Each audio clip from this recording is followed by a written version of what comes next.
It's okay, he just wanted his machete back!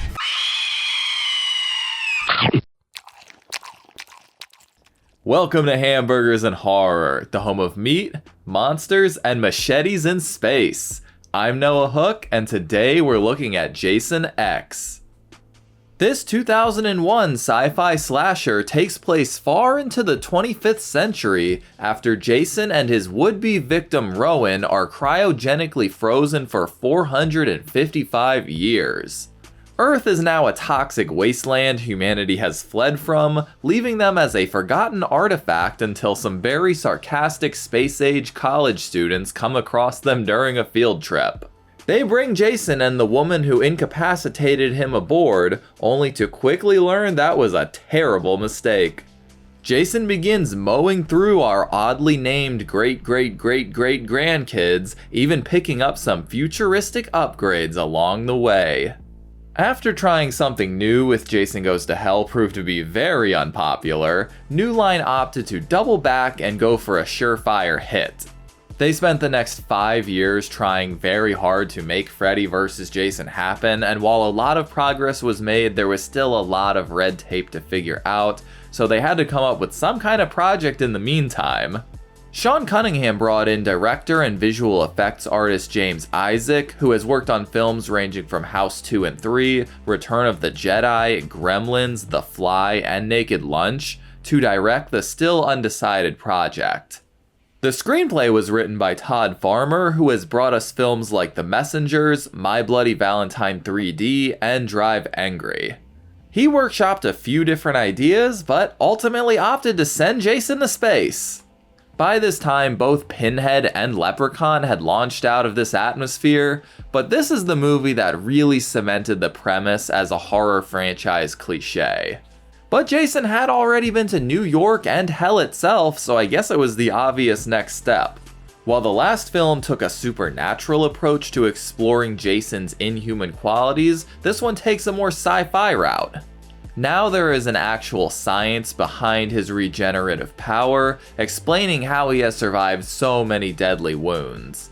The film stars Lexa Doig from Andromeda, Lisa Ryder, also from Andromeda, Charles Campbell from Stargate Atlantis, Melissa Ade from Interstate 60, Peter Mensah from The Incredible Hulk, and of course Kane Hodder from the previous 3 Friday films. Uber Jason was designed by Stephen Dupuis from RoboCop, and the film also features David Cronenberg and his frequent character acting buddy Robert Silverman. Cinematography was handled by Derek Underschultz of The Cheetah Girls, The Ron Clark Story, and a lot of Hallmark Christmas movies, and the score was once again composed by Harry Manfredini. For some reason, Jason X premiered in Spain in 2001, but it didn't hit American theaters until 2002, 6 months later. I did not know that. The film grossed $17 million at the box office, only putting it slightly ahead of Manhattan and The Final Friday, although it's the lowest grossing Friday film of all time in the US. That's partially due to a lot of piracy issues that happened in between the Spain and US premiere, but I still don't think it would have ever been close to the top. Jason X was predictably not loved by critics, and it has remained one of the most divisive entries in the whole franchise. Most people love it or hate it, but Rotten Tomatoes would indicate more hate than love with 19 and 25%. It also has a mediocre 2.1 on Letterboxd, only ranking above Manhattan and Goes to Hell. But Jason X is actually the first Friday film I ever saw, and it's probably the one I've seen the most in my whole life.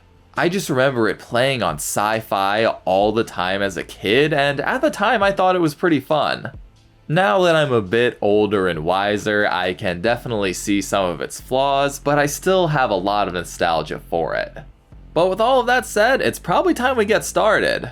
I hope y'all like premarital sex, cause we're watching Jason X.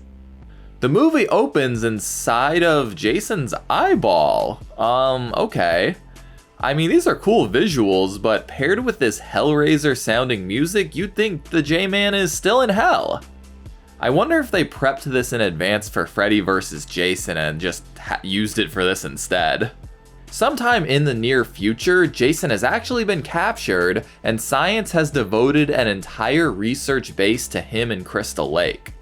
Those opening shots were scientists poking and prodding at him. Now they're preparing to freeze him in a cryogenic chamber for future use, but something tells me Jason has other plans. And so does Dr. Wimmer, who has come to relocate Jason and study him while he's awake and unfrozen. His unique ability to regenerate lost and damaged tissue, I mean, it cries out for more research. Rowan, who is maybe a doctor as well, I'm not really sure what her role is, thinks that's a very bad idea, but Daddy Cronenberg don't care. Too bad Jason's already started his own prison break, quickly taking out a group of guards and Wimmer in a variety of fun ways. Rowan walks in on the carnage as Jason refreshes his teleportation. They play a little game of cat and mouse, with Rowan actually luring Jason into the cryogenic trap.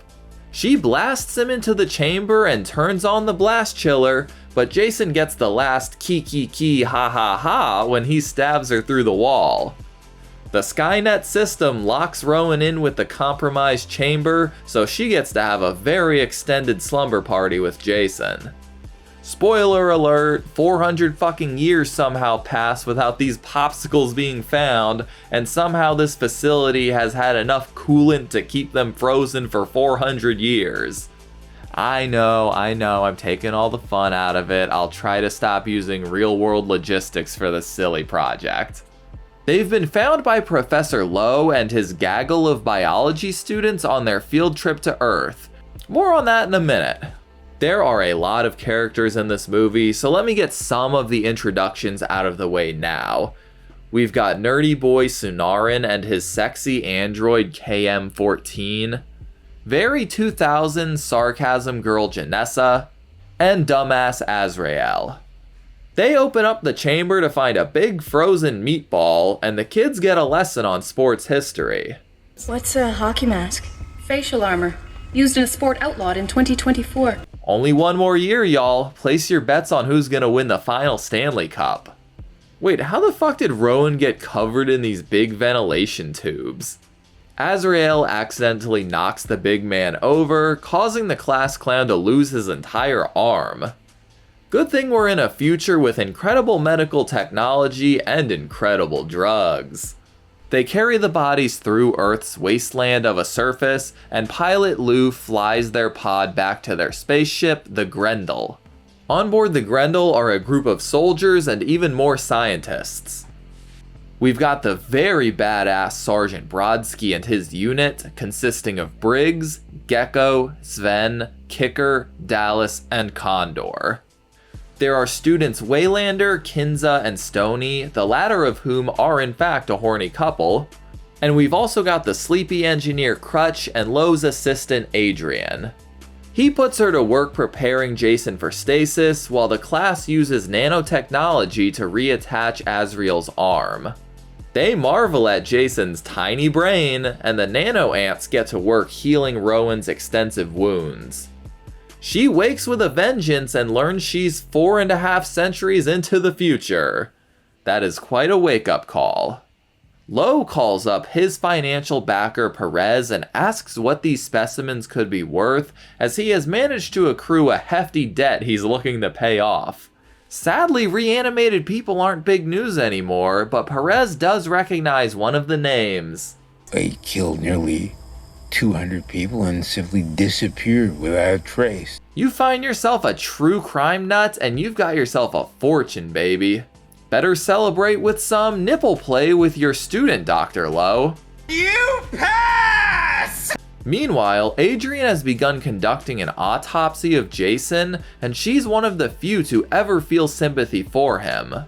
And while Sunarin and MK work on an upgrade, and Kinza and Stoney get laid, Adrian is about to get slayed. Jason has thawed out, and before she can even do a double take, he grabs her and pushes her face into a tub of liquid nitrogen.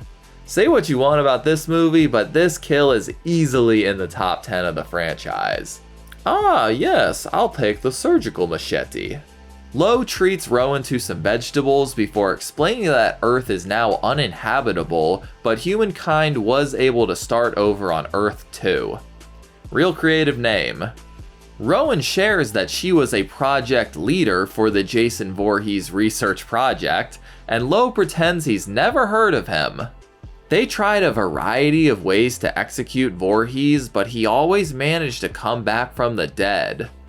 Cryogenic stasis was just a temporary solution, but unfortunately corporate greed caused everything to go wrong.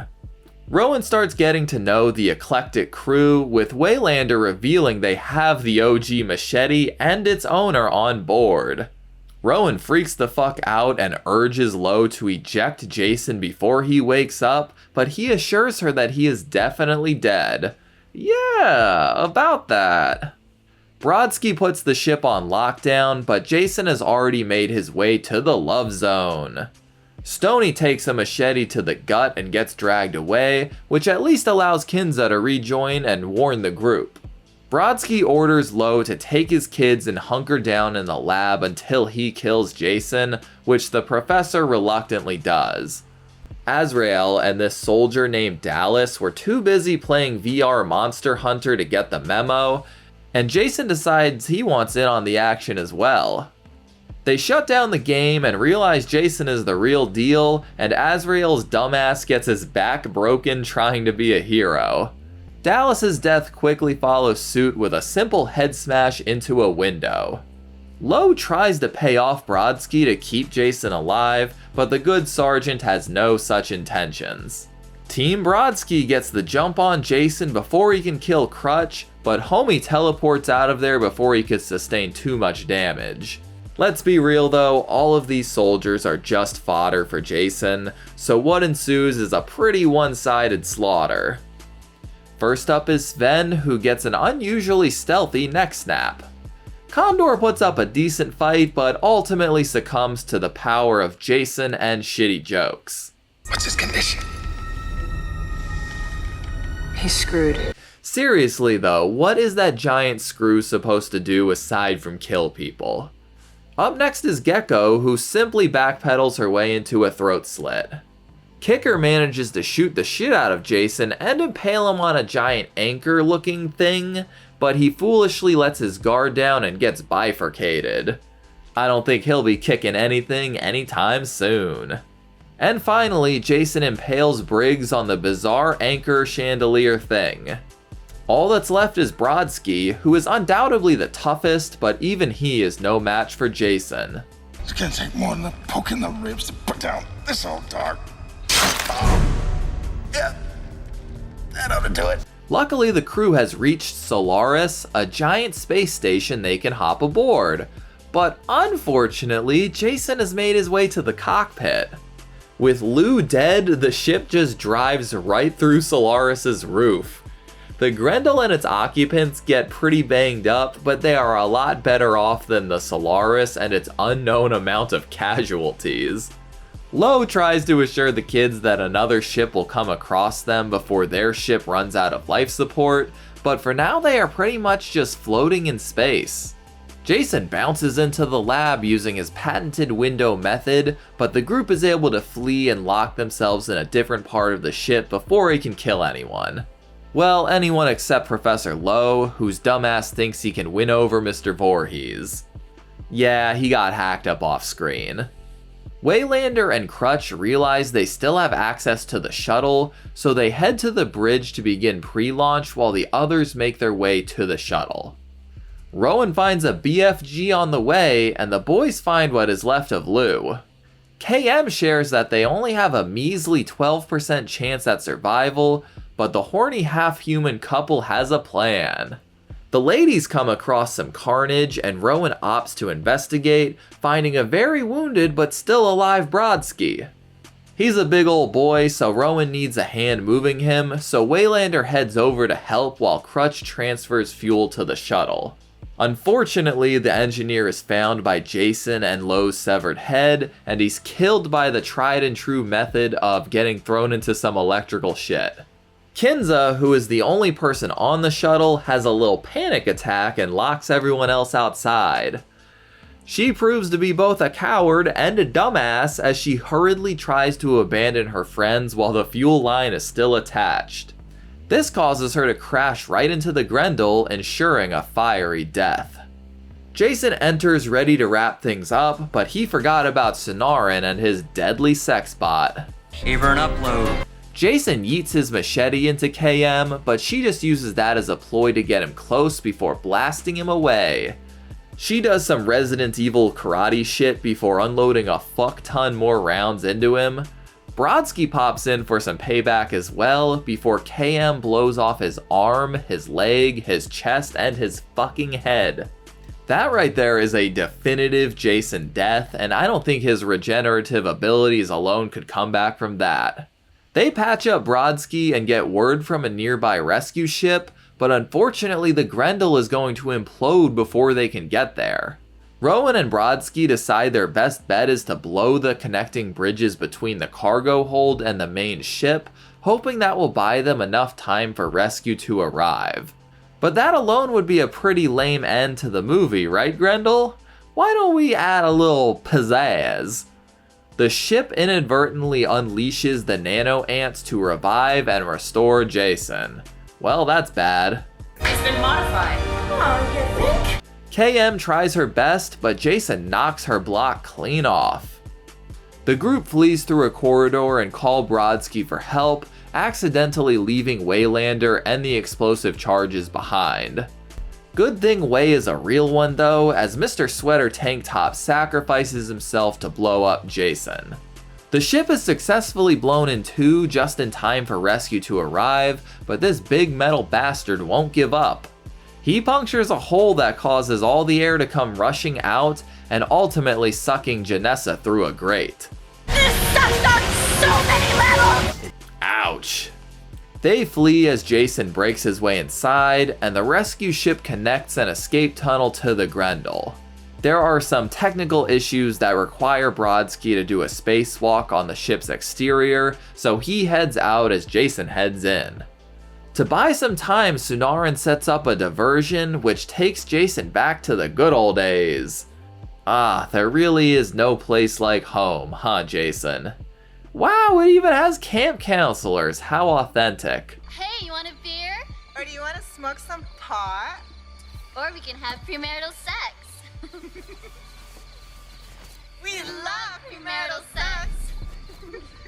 While Jason beats the virtual girls to death, Brodsky manages to open the escape tunnel, just in time for the whole ship to start going kablooey. Sonoran, Rowan, and KM's head make it aboard the rescue ship as Jason exits his time capsule, and Brodsky's badass cuts Voorhees off before he can stow away as well. The big boys have a royal rumble as the Grendel goes boom, and Brodsky once again saves the group by cutting off Jason in the middle of space. The two go hurtling into Earth 2's atmosphere, and our heroes share some banter as they look out to the stars. The movie ends with Uber Jason and Brodsky burning up in the planet's atmosphere, and I'm glad Earth 2 also has dumbass campers. I think Jason will do just fine on this new planet. And that's Jason X. All things considered, this one is a pretty mixed bag for me. Let's just get a few of the obvious things out of the way first. The spaceship set looks very silly and dated. It's not a huge deal since we're leaning into comedy, but there are so many nondescript dark corridors and empty rooms, and don't even get me started on the giant floor screws. The acting is so hammed up and intentionally campy, sometimes I think it works really well, and sometimes I think it falls flat. And while some of the jokes and sarcasm works for me, there is way too much of both. The movie also can't decide what kind of humor it wants. There's slapstick gags like the nipple clamps, catty sarcasm like every line that comes out of Janessa's mouth, and the pure absurdity of sexy androids, tiny medical ants, and an 80s slasher icon floating amongst the stars.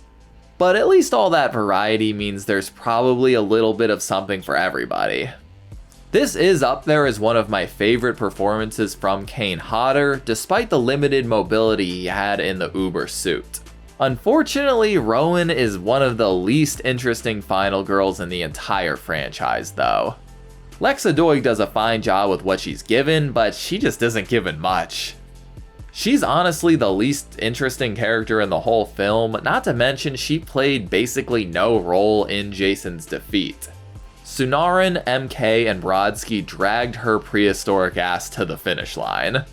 I think my biggest complaint is the film actually focuses way too much on the fact that the story takes place in space and that there are all these inherent dangers that come with being there. It wouldn't make sense to completely ignore that fact, but there's just so much hokey dialogue about issues with the ship and made up ways to fix it. And while I appreciate the writers trying to give the characters stuff to do before being killed, all of these made up sci-fi technology based goals just aren't very interesting. I do see the film gets a lot of shit for its early 2000s CGI, which is admittedly terrible, but that actually adds to the charm for me. And generally, Jason X succeeds the most for me when it says fuck it and goes for it. Jason walking around in VR, killing David Cronenberg, playing Mortal Kombat with a sex bot, and brawling Brodsky as they plummet through the atmosphere are the kinds of crazy things I want to see in a film like this, and I'm glad Jason X delivers on that at times. And I personally love the look of Uber Jason. The metal armor, beefy muscles, and demonic red eyes are so cool, and his rage here reminds me of his look and demeanor in Part 7. This is probably the least scary Friday film of all time, but the lack of suspense is made up for with some fun kills. And for all the flaws that Jason X has, for some reason I'm just able to more easily look past them than I am for some of the other late entries in the franchise. This is a silly, really lighthearted look into one of horror's greatest icons, and the movie spends a lot of time trying to pay respect to him. It's a very Jason-forward movie, so you get a lot of him on screen, and aside from the basic premise, it's pretty much a back-to-basics slasher. I can certainly see why the overload of humor or the detachment from Crystal Lake may have turned off some longtime fans, and I wouldn't say this one's a franchise favorite of mine by any means, but I can throw it on and have a good time with it. It is super campy and absurd, has some creative kills, some really tough characters for Jason to go up against, and a zany vibe that you can only really get from this film in the franchise. Well, that's about it. What do y'all think of Jason X? Let me know down below. I have a feeling some of y'all probably don't enjoy it as much as I do. Pretty soon we'll be checking out the ultimate showdown between two horror legends, but before that we gotta check out a patron request.